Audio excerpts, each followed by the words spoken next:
11h04 e hoje é o Dia Nacional do Luto. A data é dedicada à reflexão e aos sentimentos de perda. Mas por que identificar e aceitar o luto ainda é tão difícil? Quem responde essas e outras perguntas é o psicólogo Amós Lucena, e que ele já está aqui com a gente, e eu já dou o meu bom dia, doutor. Bom dia, Marcos. Pode chamar de Amós mesmo, tá? Olá. Então, o luto é um sentimento com o qual nós temos muita dificuldade de lidar, né? Sim, sim. Quando se fala do luto, a gente pensa logo na morte, né? Então, pensa Perda, logo separação. na perda, na tristeza profunda. Mas, como você acabou de dizer, não está só ligado a isso, né? O luto está ligado a qualquer perda que acarreta uma tristeza profunda, um pesar profundo, e as pessoas têm muita dificuldade de lidar com isso, até porque até um tempo desse ainda era uma espécie de tabu, né? Ainda está sendo quebrado. É curioso que o luto, ele decorre muito do sentimento gerado pelas religiões, pela crença de cada um. Mas independente da religião, mesmo quem não tem religião, sofre muito com o luto, né? Isso. Porque, justamente, dependendo da cultura, inclusive, da cultura, do histórico familiar, da personalidade da pessoa e dessas crenças, normalmente religiosas, né? Então, achar que como é que você vai se adaptar a essa nova realidade e questionar, para quem é religioso, questionar Deus, questionar... Você começa a questionar muito suas crenças porque há um processo de negação, de aceitar que aquilo aconteceu, que você perdeu alguém ou alguma coisa que sempre fez parte da sua vida e era algo muito importante.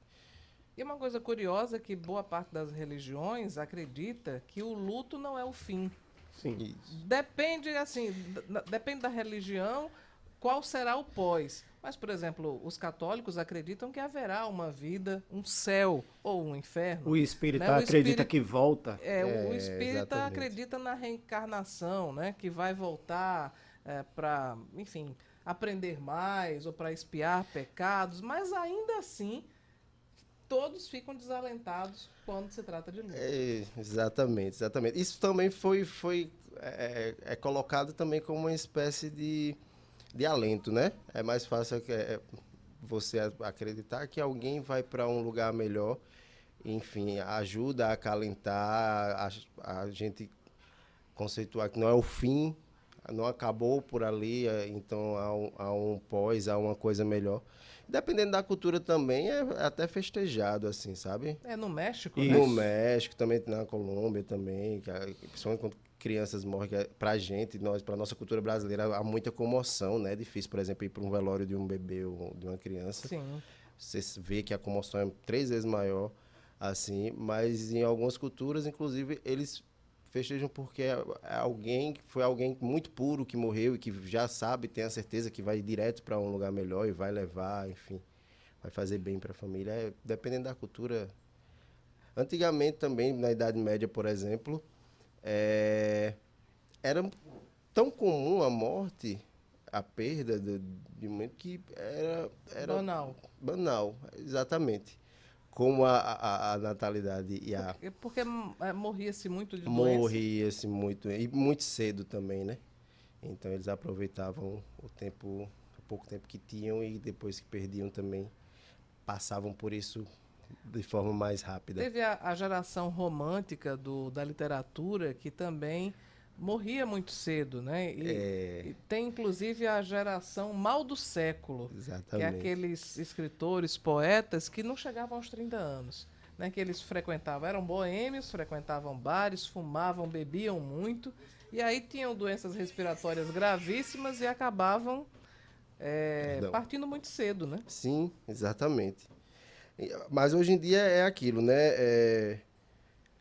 Há uma dificuldade maior porque também... E outra, há um processo de cada um tem o seu tempo, né? Não é uma coisinha certa de... eu perdi alguém ou alguma coisa, eu terminei um relacionamento, enfim.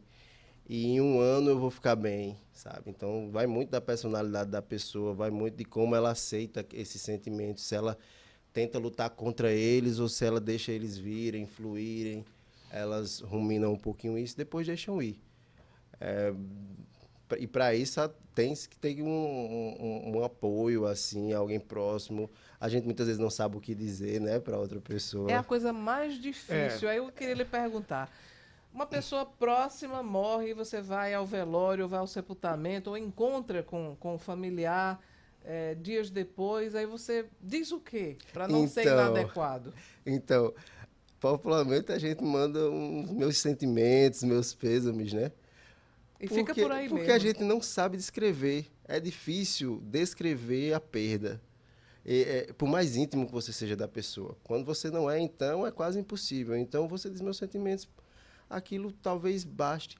Talvez estar junto, um abraço, conversar sobre as coisas boas que aquela pessoa fez, ou até lembrar de alguns episódios, enfim. Nesse primeiro momento, talvez seja o mais saudável. E no mais, é só estar junto, é acolher, sabe? O processo de acolhimento inicialmente no luto é o mais importante. E E, da escuta. e quais são as fases do luto, né? Se a gente pode dizer assim. Marcos, então, tem aquelas conhecidinhas que o pessoal diz são as 5 fases do luto, né? Que é a negação, a raiva, a barganha, que hoje em dia se chama mais de negociação. Aí vem o processo depressivo e a aceitação. Tem essas 5 fases. Quer dizer que você vai passar por elas? Por todas elas?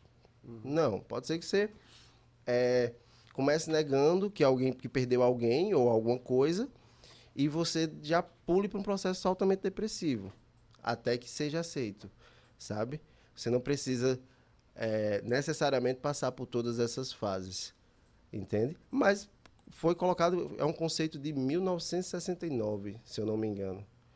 Então, assim, já foi revisto por outros autores e tudo mais. Tem autor que diz que são 3 fases, tem autor que diz que são 4. Mas, em resumo, é isso. Você passa por um processo de negação, fica com raiva, porque você não aceita aquilo. Aí, quando você cria consciência de que aquilo aconteceu, vem a raiva, você luta contra, você começa a barganhar, a negociar. Meu Deus, se tivesse feito diferente. Enfim, que aí entra as distorções cognitivas que a gente chama. Culpa. Culpa, exatamente. Uma das distorções cognitivas é justamente esse processo de e se, né? E se eu tivesse feito diferente? Aí quando tem uma tragédia, e se eu não tivesse deixado meu filho para aquela festa, sabe? Aí num relacionamento, e se eu tivesse sido um bom companheiro, um melhor companheiro, sabe? Então você começa a ruminar tudo isso, é quando você às vezes se pega preso nesses pensamentos, tem dificuldade de sair e depois disso entra num processo depressivo. Aí que é normal, que não precisa de acompanhamento. Depois disso se estende, aí sim, você busca uma ajuda profissional, enfim. O meio social pode ajudar muito, as amizades, enfim. Uma das coisas mais difíceis é imaginar qual o tempo que é razoável para se manter o luto. A partir de que momento já não é mais algo natural, você está doente, né? Como identificar se é tristeza, se é depressão ou se já passou da época de você superar o luto? Então, há sinais comportamentais, né? Normalmente leva-se um tempo também, um ano, por exemplo, é um tempo ok para um luto, mas tem médico, psiquiatra que já dá atestado com 6, que a pessoa está em um luto crônico, um luto agudo. Porque o agudo, tranquilo, você tem aquele sentimento, você é inundado por aquilo, mas depois de um tempo você vai superando. Às vezes tem dia que você está melhor, tem dia que você está pior. Tem dia que os pensamentos vêm mais frequentemente. Mas quando você se pega preso nisso, e isso começa a atrapalhar o seu cotidiano, o seu dia a dia, você se isola do seu meio social, aquelas coisas que você gostava de fazer, já não tem mais o mesmo... Você não sente mais o mesmo prazer em fazer, não vê sentido, então aí já é um indício grande para você procurar algum profissional de saúde mental e um acompanhamento para que você consiga sair desse estágio e seguir em frente, porque afinal a vida não parou, né? O mundo continua acontecendo e a vida tem que ser daqui para frente. Que fique a nostalgia e o saudosismo da pessoa, mas que isso não afete o seu dia a dia. Eu queria falar sobre um outro aspecto, que é o sentimento de culpa. Há pouco nós estávamos falando sobre o julgamento que foi concluído ontem do caso Júlia, uma menina que foi estuprada pelo padrasto. O crime aconteceu na casa em que a família morava, no bairro de Gramame, e enquanto foi às 3h30 da madrugada, enquanto no quarto ao lado a mãe dela dormia. Ele estuprou, asfixiou e depois levou o cadáver para ser ocultado. Sim. A mãe teve um sentimento de culpa. Ela deu uma entrevista ontem e disse, em síntese, que estava dormindo, gostaria de ter podido acordar e fazer alguma coisa. Então, numa situação extrema como essa, é possível a terapia, as sessões de psicoterapia, Sim, sim. ajudar, né, uma pessoa a sair desse pensamento que é tão doloroso? Ah, com certeza, com certeza. Principalmente numa abordagem mais, que a gente chama mais de cognitiva comportamental, ou uma ACT, que é a terapia de aceitação, sabe? Que é quando você para de lutar contra, tenta parar de lutar contra esses sentimentos e começa a processar eles de fato. Porque aí a culpa começa a se esvair. Porque você é inundado por pensamentos automáticos e fica pensando em todos os cenários que poderiam ter sido diferentes, sabe?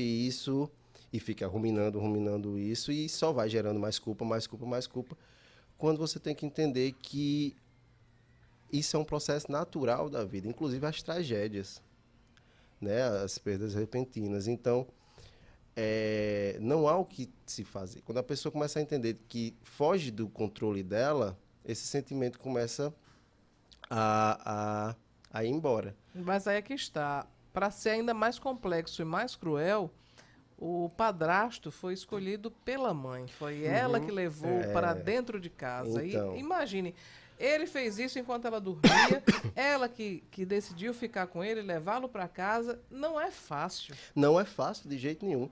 Inclusive, mais de 70% dos abusos são feitos por pessoas dentro de casa, sejam companheiros escolhidos, um padrasto, um pai, um irmão, um vizinho, um tio. Então, ela pode estar pensando, mas ela não tinha bola de cristal, sabe?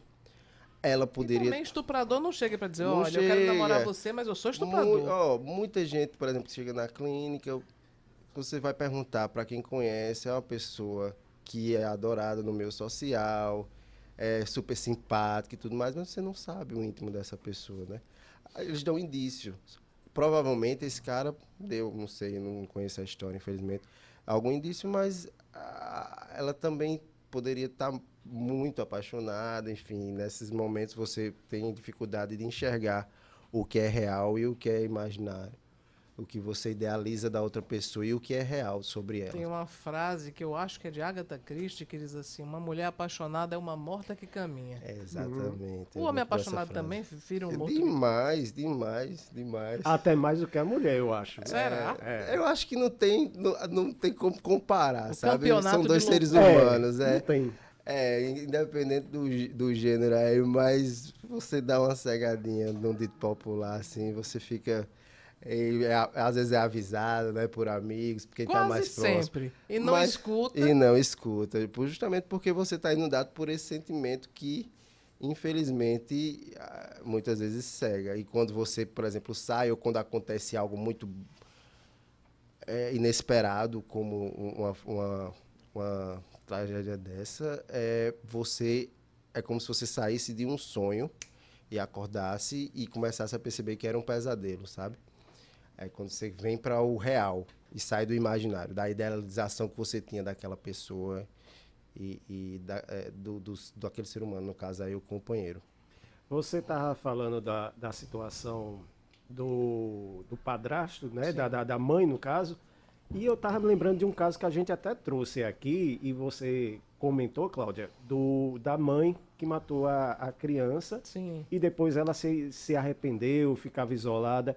Numa situação como essa, como é que se trabalha o luto? Visto que foi ela que matou a própria filha. Aí é bem complicado, né? Primeiro, você tem que entender se aquela pessoa realmente tem noção do que ela fez. Se ela entende e se ela sente algo realmente, ou seja arrependimento, ou aí culpa também, do ato que ela cometeu, sabe? Quando ela entra nesse processo, é aquilo, ela também vai tentar pensar se fosse diferente, se não tivesse feito aquilo, enfim. E entra nesse processo depressivo.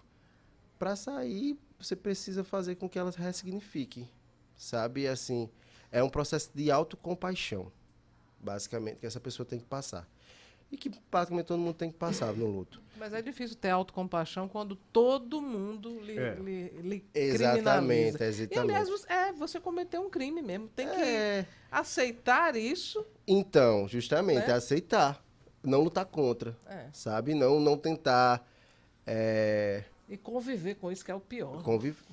É o pior. É o pior. É o pior, exatamente. Porque conviver com seus sentimentos é muito pior do que qualquer coisa que o mundo venha a oferecer. Essa moça que matou a filha, no depoimento que ela prestou, ela disse que se lembra apenas de quando já estava na delegacia, que ela não se lembra do momento em que cometeu esse ato. Como se tivesse em surto. É possível isso? É possível, é possível. Eu teria que também entender melhor o caso, Claro. sabe? Mas há muitas pessoas que cometem atos que estão em surto, saem de si.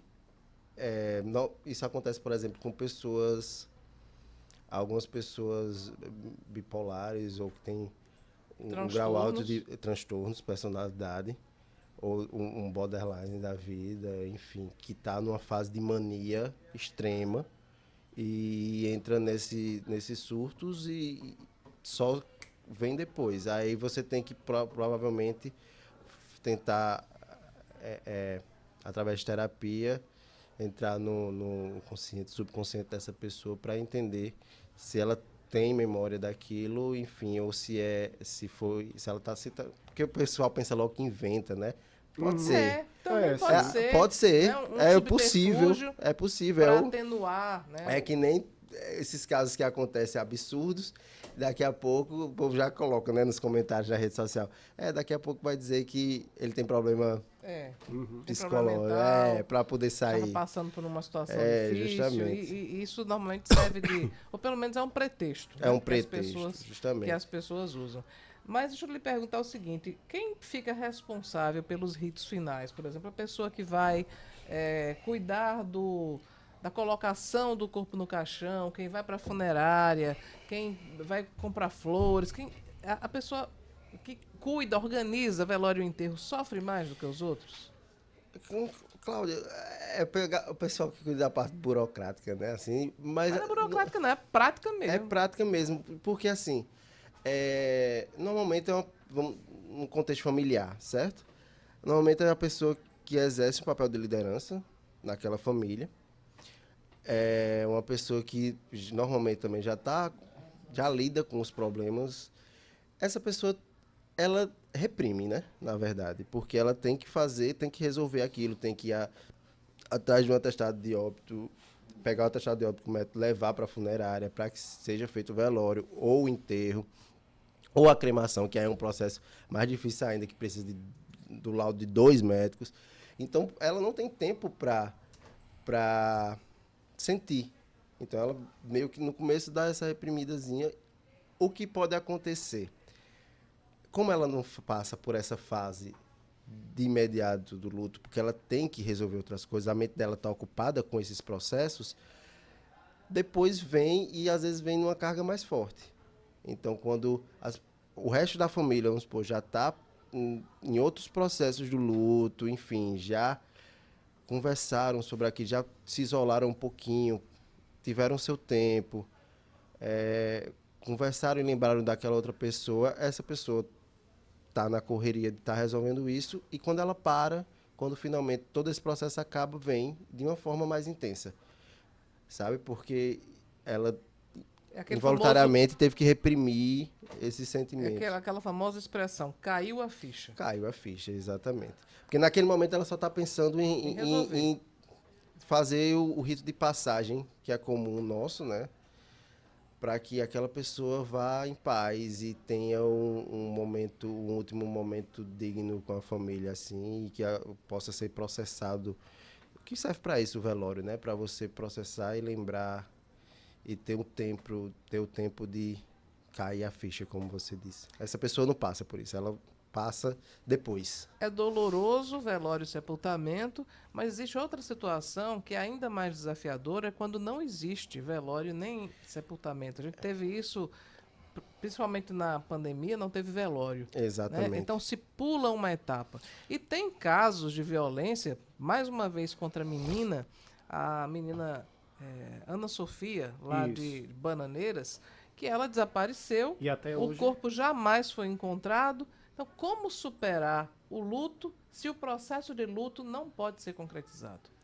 Então, muitas vezes ele ocorre ainda, continua acontecendo, né? Aí entra naquele luto crônico, em que você passa tempos mal, depressivo, aí dá uma melhorada, mas volta, sempre volta, sabe? Porque não houve essa finalização. Porque como a gente entende na nossa cultura, e aí que vem os processos de luto, de cultura, de meio social, de crença, de tudo, de personalidade, que você precisa pôr um final nas coisas. A gente tem essa necessidade. O ser humano precisa finalizar as coisas. Enquanto isso não acontece, ele continua vivendo o processo. Num caso desse, provavelmente a pessoa vai estar vivendo esse processo, a não ser que ela aceite e entenda que não é preciso ter essa pessoa, enfim, os restos mortais, ou enfim, o conhecimento, e aceitar que aconteceu e seguir em frente, sabe? Que é bem difícil, mas é possível. Tem uma pergunta aqui que veio através do nosso WhatsApp, que é do Jonas. Quando ele era adolescente, o tio dele, estou condensando porque a pergunta foi bem extensa, quando ele era adolescente, os familiares privaram ele, né, até um certo ponto, de saber que o tio dele, que ele tinha uma convivência maior, faleceu. Então, é interessante privar para esperar um momento certo ou é melhor, no momento exato, contar? Você tem que ter um entendimento de quem era Jonathan, né? O aconselhado é sempre você contar a verdade. Porque aí vai ter o impacto da notícia, do processo, mas também vai ser resolvido antes. Quando você segura essa informação e deixa para contar, talvez pensassem que ele poderia estar mais amadurecido, enfim. E aí há dois fatores, duas possibilidades, que é ou ele ter aceitado bem, pelo fato de ele realmente não ter essa pessoa na vida dele já há muito tempo, e aí é mais fácil aceitar. Uhum. Se aquela pessoa não está presente na sua vida, talvez seja mais fácil você entender que ela nunca mais vai estar, porque não está mais aqui. Ou ela se revoltar pelo fato de ter sido escondido, ter emitido para ela até agora, e ele entender que esse tio, essa pessoa não faz parte, talvez nunca fez, talvez não, nunca fez há anos da vida dele por uma mentira. É complicado. Fim de relacionamento é uma espécie de luto? É uma das piores, inclusive. É porque o fim chega, mas a pessoa continua por ali. E daqui a pouco ela tá melhor do que você. Exatamente, e aí, como é que a pessoa faz? Exatamente. Aí como o processo de luto por perda, aí é a perda da pessoa amada também, só que essa pessoa não foi embora para sempre, né? Ela continua viva. Foi embora só da sua vida. Foi embora só do contexto da sua vida. É entender também que não adianta você estar procurando, indo atrás, vendo as coisas, porque é como também quem perde alguém por situação de morte, que todo dia vai ver um vídeo dessa pessoa enquanto estava em vida. Essa pessoa vai estar na memória dela todo o tempo. Há um processozinho falando... É uma retroalimentação do sofrimento. Levando para o lado neuropsicológico, assim, a amígdala, que é muito responsável por essa memória, ela é como se ela estivesse todo dia sendo alimentada, sabe? Assim como a região pré-frontal aqui, que é da nossa cognição, que é responsável pelo nosso planejamento, nosso discernimento. Então, quando a gente não se planeja para entender que essa pessoa não faz mais parte da nossa vida, mesmo estando viva, há um reforço e há uma dificuldade de aceitar que você perdeu aquela pessoa amada, aquela pessoa querida, e aí vem os momentos e as lembranças, as recordações, as saudades, que podem estar sendo reforçadas numa rede social. Por exemplo, você continuar seguindo a pessoa, acompanhando ela todo santo dia, seguindo, enfim. É como se você virasse um fã daquela... A pessoa sai da sua vida, você continua fã dela, sabe? Assim, ou tentando lembrar. Isso então, é difícil. quando se termina um relacionamento, o ideal é parar de seguir nas redes sociais, cessar Não todo o tem um contato? ideal, não tem um ideal. Às vezes as pessoas terminam de uma forma bem saudável, continuam sendo amigas, convivendo. Vamos supor, se você se relaciona com alguém do seu trabalho, como é que você não vai encontrar essa pessoa? Como é que você não vai conviver com ela? Mas depois quando a pessoa aparece com outra, aí é difícil, né? É difícil. Aí não é, melhor difícil. deixar não de seguir, para não saber Se você... o que os olhos não veem, o coração não É, sabe. exatamente. Se for possível, é melhor. É melhor. É radical, bem radical, mas Sofre tudo de uma pelo vez. menos no início é melhor, sabe? Porque realmente não há esse reforço de sentimento. E é mais fácil. Cada dia vai se tornando mais fácil. Pois é, Amós, eu queria lhe agradecer muito pela sua presença aqui, nos ajudando a compreender esse tema tão complexo que é o luto, né? Enfim, eu acho que foi muito bacana para nós, eu tenho certeza, para os nossos ouvintes, eu acredito que sim também. E houve um pensador que era aqui da Universidade Federal da Paraíba, que trabalhava muito com as emoções e tem vários livros publicados sobre luto, que é Mauro Cury, né, que ele faleceu acho que ano passado, né, e não tem como se falar de luto sem lembrar de referência. Mauro Cury. Exatamente. Eu que agradeço, Cláudia, Marcos. Realmente é um tema que, se você for falar todo dia vai ter uma abordagem ou uma pergunta ou uma dúvida diferente, né? Mas é isso. Essas datas, inclusive, servem para você entender e conscientizar as pessoas de também saber lidar com a morte e com a perda, que entender que é um ciclo normal da vida, sabe? E parar de usar mecanismos de defesa para bloquear ou tentar impedir esses sentimentos e apenas deixar eles fluírem. Muito obrigado, tá? Obrigado a você. Tchau, tchau.